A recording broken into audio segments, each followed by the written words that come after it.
नमस्ते छात्र। आज हम कक्षा 11 की इकाई 2 का अध्ययन करेंगे। इकाई का नाम है बापू की कुटिया में। बापू शब्द सुनते ही हमें गांधी जी की याद आ जाती है। भारत देश को अंग्रेजों से आज़ादी दिलाने में सुभाष चंद्र बोस, चंद्रशेखर आज़ाद, वीर भगत सिंह, सरदार पटेल ऐसे नामी और कई अनामी भी वीरों थे कि जिनके द्वारा हमें आज़ादी मिली थी। और जिस नाम को हम भली भांति जानते हैं, ऐसा एक नाम यानी बापू, मोहनदास करमचंद गांधी। इस इकाई में लेखक ने अपने विचार प्रस्तुत किए हैं। लेखक का परिचय प्राप्त करें। रामवृक्ष बेनीपुरी, जिनका जन्म सन 1902 को बिहार के मुजफ्फरपुर के बेनीपुर गांव में हुआ था। सन 1920 में उन्होंने मैट्रिकुलेशन परीक्षा पास करने से पहले ही पढ़ना लिखना छोड़कर ये गांधी जी के असहयोग आंदोलन में कूद पड़े। वह कई बार जेल भी गए थे। मैट्रिक शब्द से परिचय प्राप्त करें तो मैट्रिक यानी पहले के समय में कक्षा 10वीं से 11वीं कक्षा में जाना पड़ता था। तभी अभी हम जो बोर्ड की एग्ज़ाम देते हैं, तो पहले कक्षा 10 में बोर्ड की एग्ज़ाम के रूप में मैट्रिक कहा जाता था। और असहयोग आंदोलन, देश को आज़ादी दिलाने के लिए, जिसमें जलियांवाला बाग जो था उसका नरसंहार का भी वर्णन है। ऐसा असहयोग आंदोलन कि जिसमें कई कवि और लेखक भी हैं कि वो अपनी सरकारी नौकरी छोड़कर गांधी जी के कहने से इस आंदोलन में जुड़ गए थे। ऐसे ही एक लेखक जो पढ़ाई के दौरान ही अपनी पढ़ाई छोड़कर गांधी जी के इस असहयोग आंदोलन में कूद गए थे और देश को आज़ादी दिलाने के लिए वे भी कई बार जेल गए थे। बाद में इन्होंने हिंदी साहित्य सम्मेलन प्रयाग की विशारद शिक्षा पास की। प्रयाग शब्द यानी उत्तर प्रदेश का इलाहाबाद, जिसे हम प्रयागराज से भी जानते हैं। प्रयागराज यानी जहाँ पर वर्ष में 4 बार जो कुंभ मेला होता है, उसमें एक बार इस प्रयाग में कुंभ मेला का आयोजन होता है। साथ साथ सातपुरी जो मोक्ष की नगरी कही जाती है, उसमें प्रयाग भी शामिल है। और ऐसा कहा जाता है कि 7 में से 6 पुरी का उसको छोड़कर प्रयाग को ही हम पसंद करें तो सारी 6 पुरियों के साथ साथ 7वीं जो पुरी है प्रयाग नगरी, उसका बड़ा महत्व है। उन्होंने नाटक, उपन्यास, कहानी, ललित निबंध, रेखाचित्र, संस्मरण आदि अनेक गद्य विद्याओं में रचनाएं की। माटी की मूर्तें और लाल तारे उनके रेखा चित्रों के संग्रह। गेहूँ और गुलाब, चिता के फूल, पतितों के देश में आदि इनकी महत्वपूर्ण रचनाएं। रामवृक्ष बेनीपुरी का निधन सन 1968 को हुआ था। इस इकाई का साहित्य प्रकार रेखा चित्र है। इस लेखक ने गांधी जी के रेखा चित्र को यहाँ वर्णित किया है। इस इकाई में रामवृक्ष बेनीपुरी जो थे, वे गांधी जी के कहने से तो आंदोलन में जुड़ गए थे, परंतु वे गांधी जी से इतना निकट नहीं रहे थे। एक दिन ये गांधी जी की कुटिया में चले जाते हैं, जहाँ गांधी रहते थे, और उन्होंने गांधी जी की कुटिया में जो जो सामग्री थी, जो जो उनकी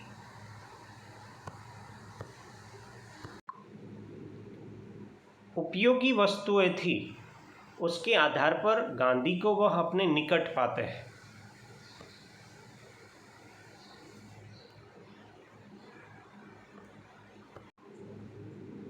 इकाई को हम समझे। बापू, यहाँ तुम्हारी इस कुटिया में तुम्हारे पायताने बैठकर ये कुछ पंक्तियाँ लिख रहा हूँ। लेखक खुद इस कुटिया में जाते हैं और जहाँ पर बापू सोते थे तो पाँवों को फैलाकर सोने की जो दिशा थी उसे पायताना कहते। वहाँ पर बैठकर लेखक कुछ पंक्तियाँ लिखते हैं। उसमें वह कहते हैं, जब तक तुम यहाँ थे मैं नहीं आया। यह मेरा दुर्भाग्य था या सौभाग्य?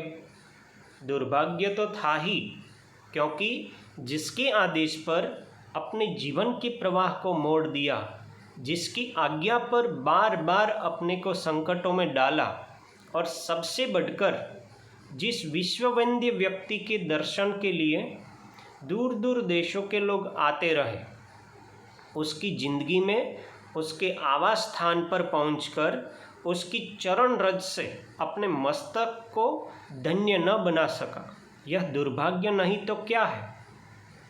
फिर बापू, तुमने तो अपनी चरण धूलि से मेरे छोटे से गांव को भी एक दिन पवित्र किया था। अतः यह स्वभावतः ही उचित था कि जब तुम यहाँ थे मैं आता और तुम्हारे दर्शनों से, तुम्हारे चरण स्पर्श से अपने जीवन को कृत्य करता, पर यह सब नहीं हो सका। यहाँ लेखक बताते हैं कि बापू, मैं इस कुटिया में यहाँ आया तो आप अभी यहाँ इधर नहीं हैं। यानी गांधी की हत्या होने के बाद वे इस कुटिया में गए थे, तो वे अपने आप को बोल रहे हैं कि आप एक विश्ववंद्य व्यक्ति थे, विश्व को दर्शन कराने वाले, विश्व को अन्य लोगों को मार्गदर्शन देने वाले। तो आपसे मैं नहीं मिल पाया, ये मेरा दुर्भाग्य है, परंतु आपकी इस कुटिया को मैंने देखा है, यहाँ मैं पहुँचा हूँ, इससे मैं कृतकृत्य हुआ हूँ, बहुत आनंदित हुआ हूँ। गांधी उस समय सभी के गांव में भी जाते, तो सभी गांव के लोग गांधी के पास आ जाते।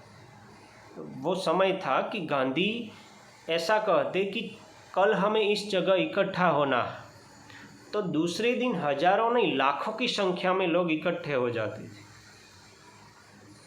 आगे, किंतु देखता हूँ और आज यहाँ प्रत्यक्ष कर रहा हूँ, आदमी का दुर्भाग्य कभी कभी सौभाग्य बन जाता है। लगता है देर आयत दुरुस्त आयत की कहावत बहुत ही सच है। यदि मैं उन दिनों आता तो क्या मैं तुम्हारे बिस्तरे के इतने निकट इतनी देर के लिए स्थान पा सकता था? उस शांत एकांत में अकेले अकेले इस कुटिया से इतना तादात्म्य प्राप्त करने में सफल हो सकता था? अरे, तुम्हारे पायताने बैठकर अपनी लेखनी को इस तरह सार्थक करने का सौभाग्य उन दिनों क्या खाकर किस पुरातन पुण्य बल से पा सकता था? यहाँ लेखक बताते हैं कि मैं आपसे मिला नहीं था, ये मेरा दुर्भाग्य था, परंतु आज मैं यहाँ आपके इस कमरे में, इस कुटिया में आ गया। तो भले ही मैं देर से आया हूँ, परंतु मेरे लिए ये अच्छी बात है, क्योंकि मैं यहाँ कुटिया में आपके इस जो बिस्तर के साथ मैं यहाँ बैठूँगा, यहाँ इस शांत और अकेले में आप नहीं है, तो आपके विचारों को मैं आत्मसात करूँगा। ये मेरे लिए सौभाग्य की बात है। तुम्हारा यह बिस्तरा, खजूर की चटाई पर एक गद्दा डालकर और उसे खादी से ढककर बनाया गया यह श्वेत और शुभ्र बिस्तरा, बापू, लगता है तुम अभी अभी यहाँ से कुछ देर के लिए बाहर गए हो और अभी अभी उस हृदयकारी मुस्कान के साथ पधारोगे। तुम्हारा यह बिस्तरा, तुम्हारा यह तकिया, तुम्हारी यह तुलसी की माला, तुम्हारा यह प्यारा चरखा सब के सब यही तो कह रहे हैं, तुम अभी गए हो, अभी आओगे। लेखक यहाँ बताते हैं कि कुटिया के अंदर जो जो चीज़ है उसमें जो बिस्तरा है, बिस्तरे के ऊपर जो माला पड़ी हुई है, ये सारी चीज़ों को देखकर लेखक गांधी जी को अपने पास पाते हैं और उनको ये यकीन नहीं होता, विश्वास नहीं होता कि गांधी जी की हत्या हो चुकी है, वे मर चुके हैं। उनको अभी भी लगता है कि आप यहीं हैं और यहीं से कहीं बाहर गए हुए हैं, आप ज़रूर यहाँ आओगे।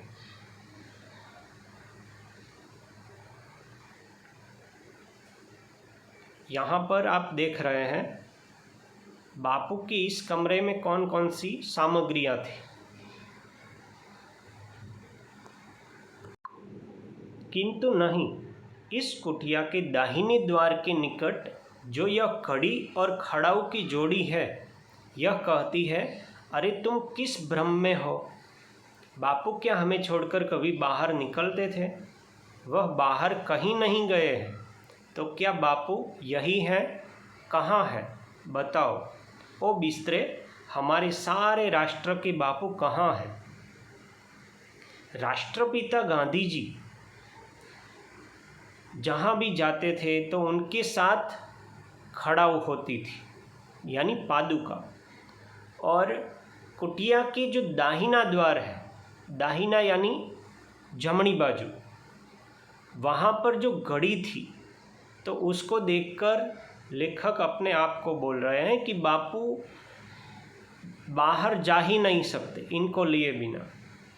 और वे खुद बताते हैं कि ओ बिस्तरे, है सारी कुटिया की चीज़ें, आप ही बताओ, हमारे इस सारे राष्ट्र के बापू, देश के बापू कहाँ है?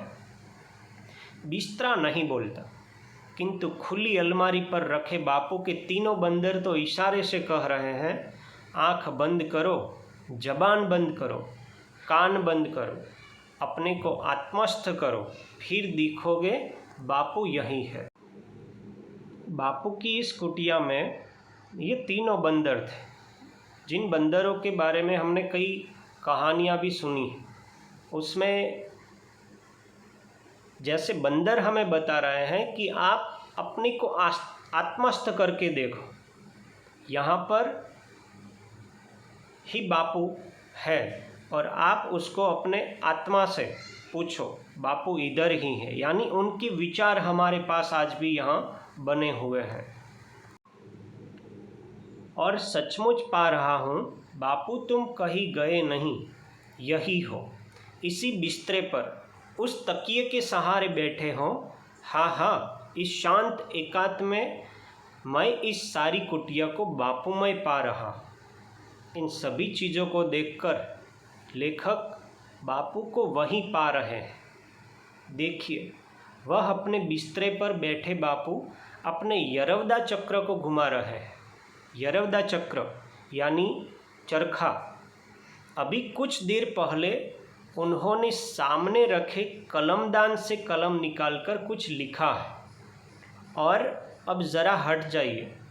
थके मांदे बापू हाथ में तुलसी की माला लिए अपने सामने की दीवार में मिट्टी की उभाड़ से बनाए दो नारियल के वृक्षों के बीच गैर से लिखे ओम को निर्निमेष दृष्टि से निहार रहे।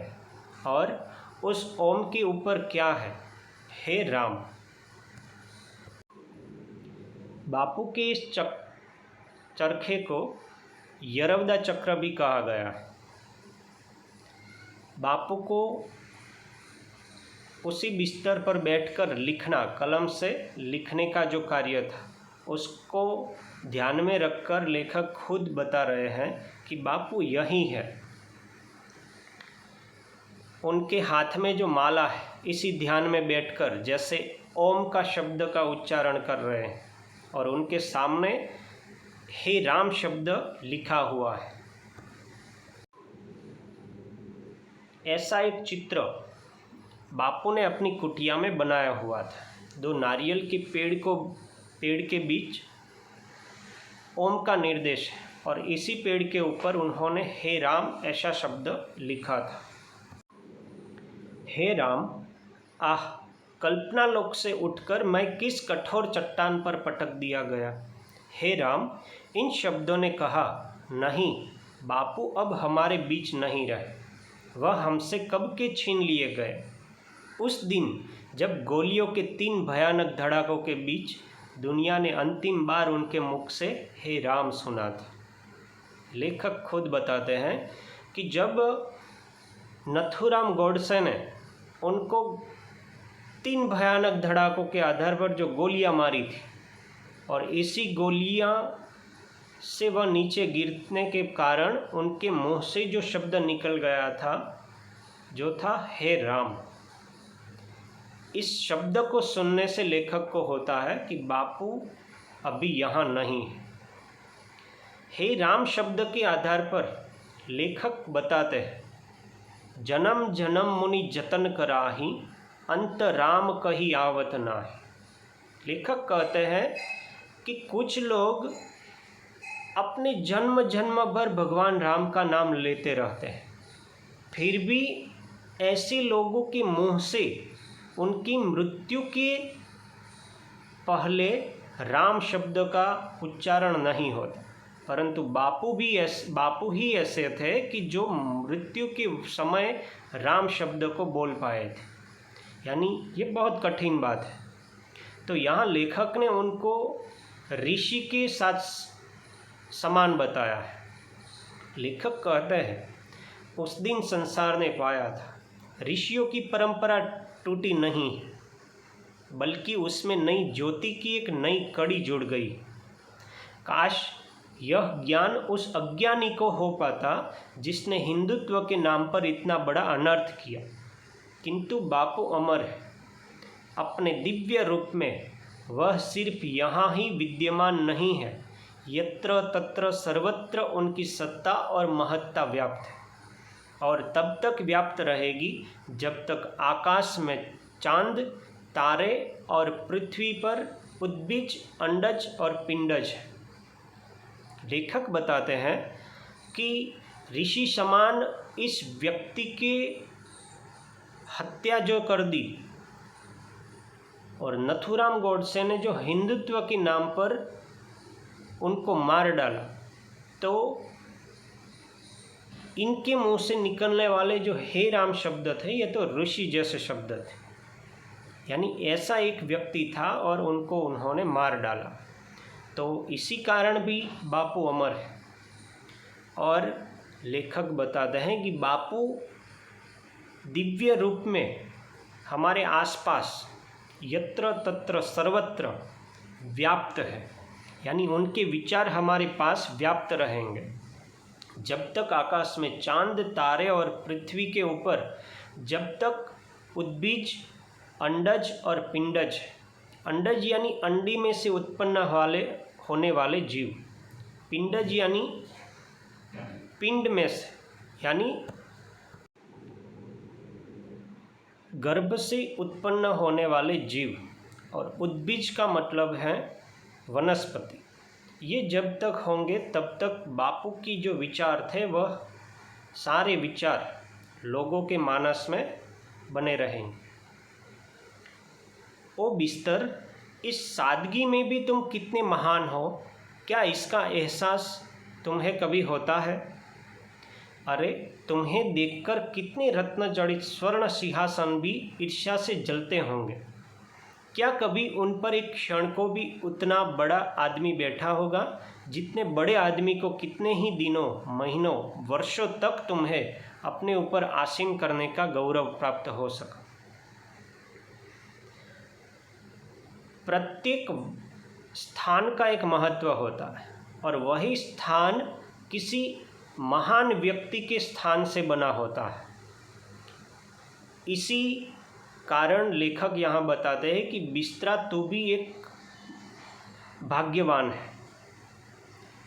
यह गौरवशाली बिस्तरा जिसके सिरहाने दीवार से सटी काठ की तख्ती, जिसकी कठोरता को कम करने के लिए उतना ही बड़ा तकिया, थक जाने पर बापू उसी तकिए के सहारे बैठते बिस्तरे की दाहिनी बापू की कुछ आवश्यक वस्तुएं, पत्तों का बना यह टोकरा जिसमें वे रद्दी कागज़ पत्रों को डाल दिया करते, आज भी उसमें कुछ ऐसे कागज़ पत्र हैं।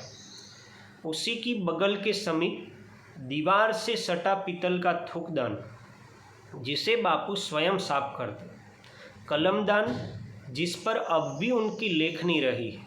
यह जादू भरी लेखनी, इसने अपनी नोक से न जाने कितने लोगों के प्राणों को उद्वेलित किया। एक स्टैंड पर एक पेंसिल, फिर यह यरवदा चक्र जिसके चक्कर से ही सारा भारत नाचने लगा।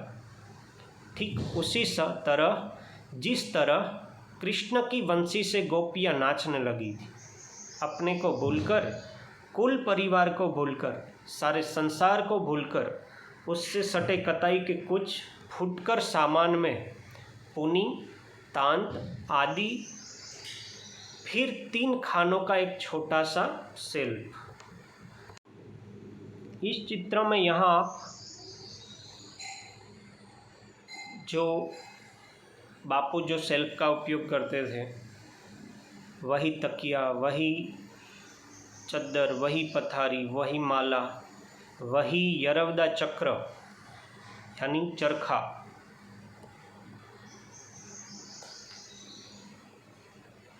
ये सारे चित्र को देखकर लेखक अपने आप को गांधी के पास पाते हैं। आगे लेखक बताते हैं, बापू को समझने के लिए इस छोटे से शेल्फ को भली भांति देखना ही होगा।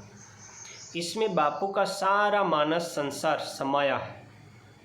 सबसे पहले इसके ऊपर एक तख्ती पर टंगी बड़ी अच्छी लिखी लारीनर की सूक्ति को पढ़िए, जिसका आशय है, लारीनर ने जो लिखी थी पंक्ति का आशय देखें, यदि सच्ची राह पर हो तो तुम्हें क्रोध करने की ज़रूरत ही नहीं, यदि गलत राह पर हो तो फिर किस बिस्तर पर, किस मुँह से आँख लाल पीली करोगे।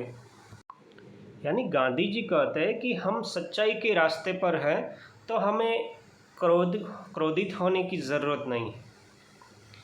आगे लेखक बताते हैं, शेल्फ के ऊपर पत्थर का एक टुकड़ा यूँ ही उबड़ खाबड़ कहीं से उठा लाया गया। यह बापू के लिए पेपर वेट का काम करता था।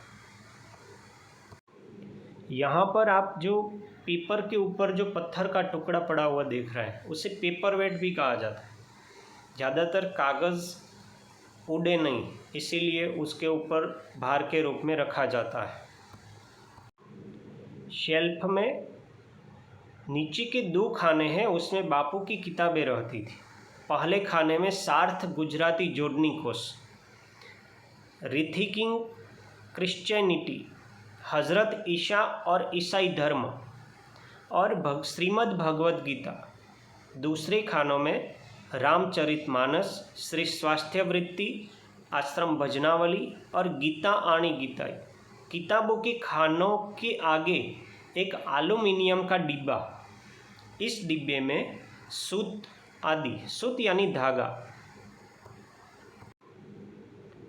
जो किताबें रहती थी उस किताब को हम देखें, Bhagavad Gita, rethinking theology in India, हज़रत ईसा और ईसाई धर्म, श्री रामचरितमानस, गीता आणी गीताई। और ये डिब्बा था, उसमें चरखा चलाने के लिए उसमें जो सूत की ज़रूरत पड़ती थी, कपास की ज़रूरत पड़ती थी, तो ये सारा इस डिब्बे में रहता था। श्री स्वास्थ्य वृत्ति और आश्रम भजनावली। यहाँ पर आप जो अलमारी है उसके ऊपर जो 3 बंदर हैं उसके बारे में गांधी जी ने लेखक ने आगे बताया है। 3 बंदरों के पास पत्थर पड़े हुए हैं, उसके बारे में भी लेखक बताते हैं। कहते हैं, फिर वे 3 सुप्रसिद्ध बंदर जिन्होंने इतिहास में स्थान पा लिया है, लगता है वे तीनों बंदर इस सुने वातावरण से घबरा उठे। नहीं, जैसे एक ने बापू की मृत्यु की खबर सुनकर अपने कान सदा के लिए बंद कर लिए हैं, एक आंखों को तलहथियों से छिपाकर रो रहा है और एक अपने मुंह पर हाथ रखकर कह रहा है, अरे तुम क्या बोलेंगे? जिसे बोलना था वह तो इस कुटिया को, इस बिस्तरे को खाली करके सदा के लिए चला गया। 3 बंदरों की बगल में चिकने पत्थर का एक खुशनुमा टुकड़ा जिस पर लिखा है, प्रेम ही भगवान है। फिर एक चित्रकारी की हुई डिबिया जिसमें 2-3 फुटकर चीज़ें। बिस्तरे के दूसरी ओर 3 छोटे छोटे डेस्क जिन्हें वह शायद लिखने के समय व्यवहार में लाते थे। डेस्कों के बाद खंभे से सटी चटाई पर एक छोटा सा कालीन जिस पर दीवार से लगा एक तकिया। यही मान्य अतिथि बैठाए जाते और वे बापू से धुल मिलकर बातें करते। फिर सारे घर में चटाइयाँ ही चटाइयाँ। बापू की इस कुटिया में अन्य लोग भी, अन्य महान व्यक्तियाँ भी उनसे मिलने के लिए, उनका मार्गदर्शन लेने के लिए वहाँ पर आती थी और वही सभी अतिथि भी वहाँ बिठाए जाते थे और वे सारे लोग बापू से हिल मिलकर ऐसी बातें करते थे कि जैसे वहाँ पर कितनी भी चटाइयाँ लगा दे उतने लोग वहाँ पर आ जाते थे। इन्हीं चटाइयों के पर देश विदेश के बड़े बड़े व्यक्ति बैठते और बापू के मुख से निकले वचनामृत का पान करते। बापू अपने चक्र को घुमाते हुए उनसे बात करते जाते। यो काम के साथ बात को मिलाकर मानो हमें सदा चेतावनी देते, देखो समय बर्बाद मत करो, तुम्हारी बातें भी तुम्हारे चक्र को कभी नहीं रोक सकेगी। जिन चटाइयों पर कवि नेहरू, राजेंद्र प्रसाद, पटेल के समान देश के बड़े से बड़े लोग और संसार के बड़े से बड़े राजनीतिज्ञ, पत्रकार, साहित्यिक बैठते थे, उन पर आज इस दोपहरिया में अकेला मैं बैठा। इस बात की कल्पना भी भावमुग्ध कर रही है। इसी प्रकार सभी लोग बापू से मिलते और इसी प्रकार बैठते। बापू जब सभी से बातें करते तभी वे अपना काम करते रहते, वे अपना चरखा चलाए रखते और सभी से बातें करते रहते। बापू हमें ये समझाते थे कि अपना काम नियमित रूप से करते रहो, समय को बर्बाद मत करो। गांधी के पास जो जवाहरलाल नेहरू और सरदार पटेल थे, इसी प्रकार बापू की मार्गदर्शन को वे पाते थे। और लेखक बताते हैं कि ये होते हुए भी मैं अपने आप को यहाँ पर अकेला पा रहा हूँ। इन चटाइयों के ऊपर एक तख्ती पर वह क्या लिखा हुआ टंगा है उसे पढ़िए। एक तख्ती लगी हुई है, उस पर लिखा था, झूठ शब्दों में निहित नहीं है, छल करने में। गांधी कहते कि झूठ बोलना वे शब्दों में ही निहित नहीं है, झूठ यानी छल करना। चुप्पी साधकर भी झूठ बोला जा सकता है। हम चुप रहते तो भी कभी कभी भी झूठ के परिवर्तन में बदल जाता है। दोहरे अर्थ वाले शब्दों के प्रयोग के द्वारा किसी शब्दांश पर जोर देकर, आँख के संकेत से और किसी वाक्य को विशेष महत्व देकर भी झूठ का प्रयोग होता है। यानी झूठ यानी शब्दों के द्वारा ही हम नहीं बोल पाते, इसके साथ साथ न बोलने से भी एक झूठ को हम अच्छी तरह से बोल पाते हैं। यानी कभी कभी हम इशारों के द्वारा भी झूठ बोलने का भाव व्यक्त करते हैं। वस्तुतः इस प्रकार का मिथ्या प्रयोग साफ शब्दों में बोले गए झूठ की अपेक्षा कई गुना बुरा है। अपने हाव भाव से किसी को दुख देना, ये शब्दों से दुख देने से भी ज़्यादा दुखदायक होता है। बापू की इस कुटिया के 3 भाग हैं। एक भाग यह है जहाँ मैं बैठा हूँ, यानी लेखक जिस कमरे में बैठे थे उसी कमरे को नंबर 1 दिया गया है। यही कभी बापू रहते थे। इसके बगल में मध्य भाग में एक कोठरी है जिसमें चौकी पर एक बिस्तरा सिमटा हुआ है।